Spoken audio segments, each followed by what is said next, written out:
কর্মকর্তাবৃন্দ, যারা খামারিরা আজকে স্বর্ণপদক পাচ্ছেন, এই প্রোগ্রামটি সচরাচর চীনমৈত্রীতে করা হয়, কিন্তু মাননীয় প্রধানমন্ত্রী নির্দেশে যেই এলাকায় খামারিদেরকে আমি পুরস্কার দিব, খামারির একটি অবস্থান থাকতে হবে, পরিবেশ থাকতে হবে, তাদের কাছে যে আমি পুরস্কার দিব। সেই জন্যই কিন্তু মাননীয় প্রধানমন্ত্রীর নির্দেশে এইখানে আমরা বেছে নিয়েছি, সেই জন্য আন্তরিকভাবে ধন্যবাদ জানাই।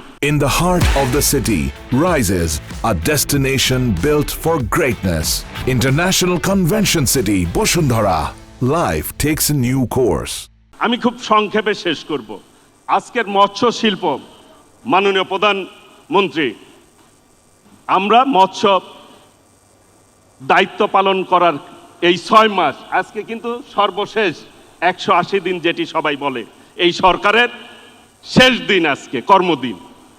আমরা ইতিমধ্যে প্রত্যেকটি হ্যাচারি বাংলাদেশের আমরা সংস্কার করেছি, যেইগুলি পরিত্যক্ত অবস্থায় ছিল, কোনো খেয়াল করে নাই ঠিকভাবে বিগত দিনের ফ্যাসিস্ট সরকার।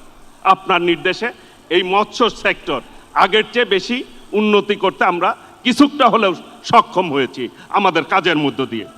আমরা চিন্তা করছি মিঠা পানির মাছ রপ্তানি করার জন্য।